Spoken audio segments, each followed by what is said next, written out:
는 20% 넘는 금리로 돈 빌리는 사람은 없습니다. 우리나라에는 고리대금 아주 고금리 대출은 없습니다라고 하면 기분은 굉장히 좋은데 네. 그러면 그 정도 금리로는 돈을 못 빌리는 분들은 어떻게 할 거냐. 그렇죠. 그게 고민이에요. 예를 들면 1년에 수술을 3번 이상은 절대 하지 마라 우리나라 국민은. 네. 그러면 우리나라가 굉장히 건강한 나라처럼 보이지만 네. 4번 5번 받아야 되는 분들은 그럼 어디 가서 받느냐는 이 문제인데.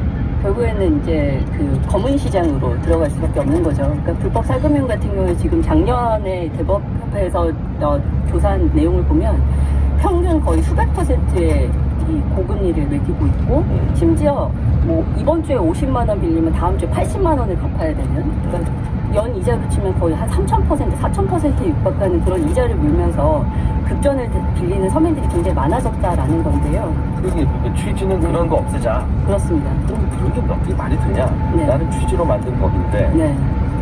그런 거 없애려면 너도 나도 돈을 좀 빌려주도록 해서 공급자를 경쟁을 시켜야지. 네. 공급자 보고 그러지 말라고 그러면 돈은 필요한 서민은 결국 몇 안 되는 나쁜 공급자한테 갈 수밖에 없잖아요. 그렇죠. 그럼에도 불구하고 계속 우리는 최고금리를 단계적으로 낮춰왔는데 또 그런 점에서도 이유는 있겠죠. 네. 이게 일단 우리나라는 대법법이 생긴 게 2002년인데 당시에 일본 대법법을 참고해서 만들었습니다. 왜 지금 우리는 이렇게 숫자를 못 박아서 했느냐, 이게 결국 일본도 그 당시에 이미 법정 최고금리 20%를 적용을 하고 있었거든요. 네. 이걸 참고한 것으로 보이고요. 2002년 이후로 그 대법법에 적용하던 법정 최고금리가 66%에서 지금의 20%로 20년에 걸쳐서 서서히 낮춰진 겁니다. 시장 연동 방식이 잘만 운용된다면 사실 뭐 문제될 게 전혀 없어 보이죠. 사실 뭐 지금 말씀하신 것처럼 시장에 맡기는 게 당연히 이 수요와 공급의 입장에서 이 대출을 더 원활하게 하는, 그리고 이 불법 살금융을 내몰리는 서민들을 보호할 수 있는 방법이 될 수도 있을 것으로 일단은 보이는데, 그럼 지금까지 왜 이렇게 도입이 안 됐느냐? 이게 법 개정 사항은 아니라고 해도 좀 간단치가 않아 보이는 점들이 몇 가지가 있습니다. 최근 이 4, 5년 사이에 뭐 금융부 취재한 기자들 중에 이 얘기를 기사를 안 써본 기자들 거의 없을 거예요. 저 역시도 써봤고요. 근데 이 대부업체들도 매년 이자 제한 없애달라고 볼멘 소리도 하고 그 사이에 정말 많은 업체들이 부도도 나고 철수도 했습니다. 그런데도 이걸 뜯어보지 못한 거는 일단 이 얘기를 대놓고 할 수 있는 사람이 없습니다. 그러니까 이게 시장 연동형이라고 하지만 결국 지금 같은 때 최고금리 높이자라는 얘기를 해야 되는 거잖아요. 항상 그렇죠. 네. 시장 연동형은 낮아지는 건 얼마든지 시장이 낮아지니까 네. 천장을 좀 높이자는 얘기죠. 네. 그런데 정부가 그 얘기를 하기도 정말 어렵고요.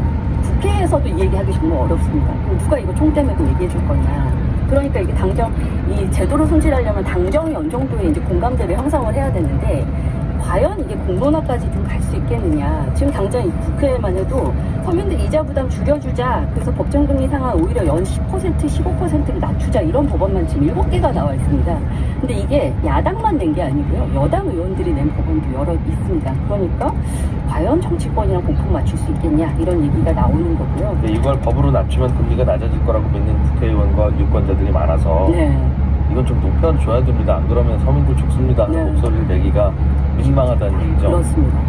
그리고 이제 금융 당국의 입장에서도 좀 어려운 점이 분명히 있는데, 이 법정 최고금리 낮출 때마다 대출 절벽 문제 어떻게 해결할 거야? 라고 했을 때, 햇살론 같은 정책금융으로 이 대출 사각지대 놓인 서민 지원을 할 거니까 괜찮아, 정책 실패 없을 거야 라고 해왔는데, 지금 이렇게 금리 상단 높이는 정책을 제도를 손질을 하게 된다면, 그러면 정책금융으로 다 해결할 수 있다더니 어떻게 된 거야? 그러니까 결국 정책 실패를 인정하는 꼴이 된다라는 겁니다. 그러니까 당국 입장에서도 뭐 결국에 사실상 금리 높인다는 이 시장 연동형이라는 방식을 먼저 이야기를 꺼내기는 좀 어려운 상황이다. 그리고 세 번째로 좀 말씀드리고 싶은 게, 지금까지 대부업체들 영업 행태를 보면요, 사실상 이 시장 연동형으로 손질을 하는 순간 결국 법정 최고금리는 20%가 아니라 27.9%가 될 것이다 라는 겁니다. 금리가 낮았을 때 이 대부업체들이 금리를 낮춰서 대출 장사를 한 이력이 있으면 사실 이 시장 연동형이라는 말이 어느 정도 좀 통할 수가 있겠죠. 그런데 과거에 우리 지금 제로금리였던 시절에도 사실 대부업체들이 몇 %의 대출해줬냐, 그거 다 통계를 내보면 대부분 다 법정금리 상한에 다 붙어 있습니다. 20%일 때 뭐 19에서 20%, 그리고 24%였을 때는 거의 뭐 23% 내지 24%. 그러니까 사실 지금까지 이렇게 장사를 해왔던 관행이 있는데, 과연 시장 연동형이 해법이 될 수 있느냐, 이런 의문이 나오는 거죠. 대부업체들이 충분히 많은 경쟁을 할 만큼 넉넉하게 많지 않아서 그런 것 같은데 이거. 네. 대부업체들이 많으면 이자 경쟁을 하겠지 뭐 가면 맛있는 커피 타주는 경쟁을 하겠습니까? 근데 충분히 많지 않다 보니까 네. 돈 필요한 서민은 많고 그러니까 최고금리 받아도 되는 배짱 장사를 네, 하고 있는 네. 건데 또 그럴 경우는 대부업체들을 늘려놔야지. 이거를 대부업체들을 오히려 줄여버리면 아무튼 그런 논란이 있는데 정치적으로 선택하기는 좀 어려운 문제라는 거죠. 알겠습니다.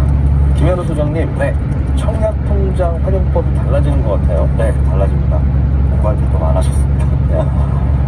근데 청약 가점 그동안 모자란 분들은 내 평생에는 청약통장 쓸 일 없어. 그거 어떡하겠어?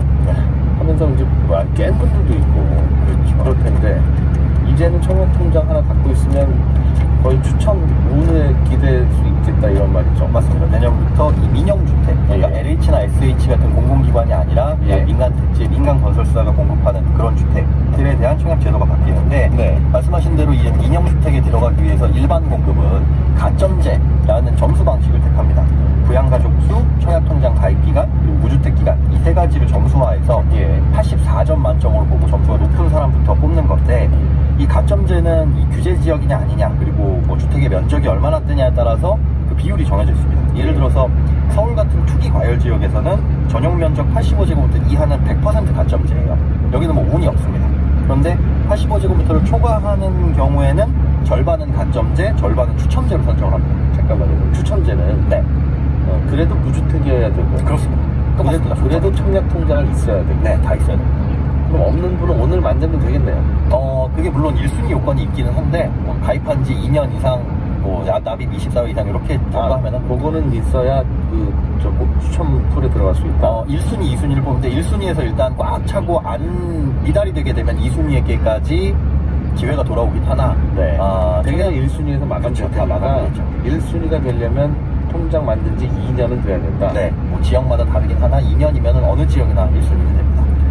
예. 그렇게 해가지고 일단 뽑는 방식이 뭐 절반은 가점, 절반은 추첨이면 일단 공급량이 100가구다. 그러면 50가구는 가점제로 뽑고 거기서 떨어진 사람들이 있을 거 아니에요? 예. 그 사람들 한 대 모아서 나머지 50가구에서 무작위로 추첨을 하는 방식이 추첨제인데 이제 내년부터는 규제 지역에서 이 가점제와 추첨제 비율을 좀 조정해서 추첨제 비중을 늘리겠다는 뜻입니다. 규제 지역에서도 이렇게 하면 우리나라 전국에서 다 이렇게 한다는 거고. 그렇습니다. 집값 비싼 지역은 네. 어딘 가는. 맞습니다.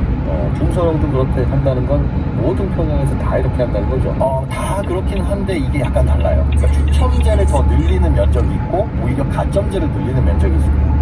그러니까 이게 왜 그러냐 하면 이렇게 추첨제, 가점제를 변경한 게 연령별로 세대에 따라서 이제 그 추첨이 돼가죠. 가점제에서 선정이 될 수 있는 가능성이 달라지잖아요. 예를 들어 가점제 같은 경우에는 세 가지 그 항목 중에 무주택기간하고 청약통장 가입기간은 15년이 지나야 만점을 받을 수가 있습니다. 예. 근데 무주택기간 같은 경우에는 뭐 결혼을 안 했으면 30살부터 저는 아직도 이 무주택기간 만점을 못 받고 있고요. 청약통장 가입기간은 성년부터 만점을 받을 수 있는데 미성년일 때는 2년만 추가로 인정이 돼서 최소 32살은 돼야 만점을 받을 수 있습니다. 그러니까 젊은 세대, 뭐 20세대에 결혼을 해서 아이가 셋 있다고 하더라도 뭐 부모님까지 모시고 살아서 부양가족이 35점 만점이 된다고 하더라도 다른 것에서 점수가 낮다 보니까 사실 2030 세대들은 청약을 통해서 가점제를 통해서는 공부를 받기가 어렵다. 네. 이런 문제들이 있었고요. 그래서 이런 것들을 좀 조정을 하자 해서 나온 대책인데 그렇다고 이 추첨제를 무조건 늘리게 되면 그동안 가점제로 준비를 해왔던 중장년층 4050 세대들은 또 그만큼 기회가 줄어드는 거잖아요. 그래서 큰 면적에서는 추첨제를 줄이고 가점제를 오히려 늘리고 적은 면적에서는 추첨제를 늘리겠다. 그러니까 85제곱미터 이하의 면적에서는 가점제가 많게는 60%까지 늘어나고요.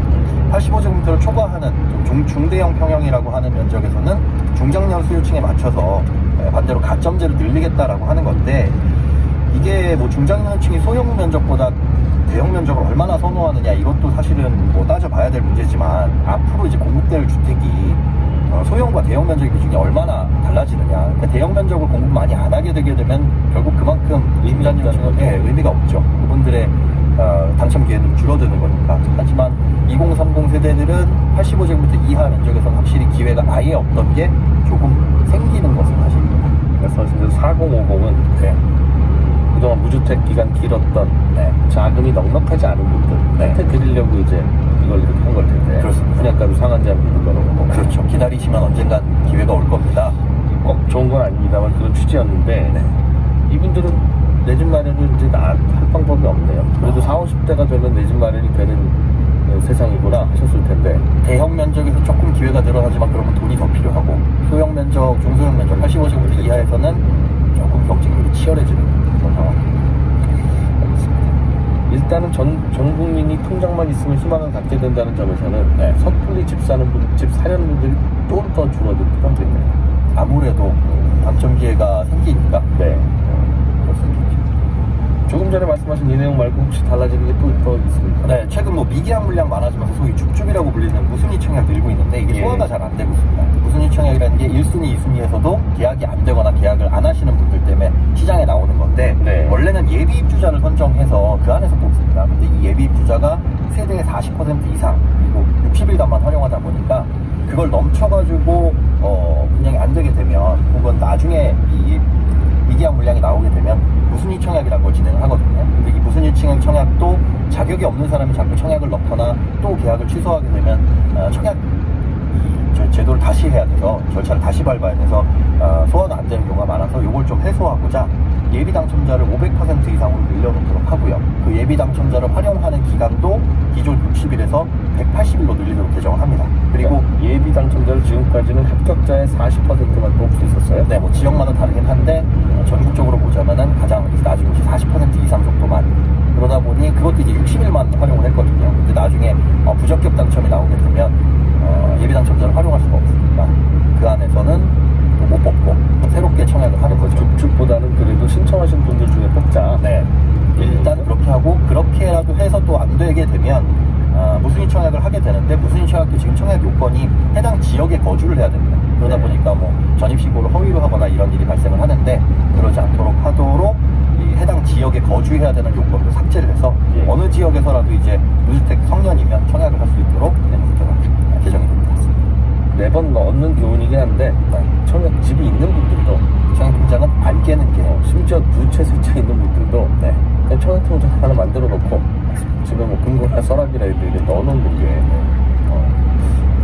나라 정책이 매번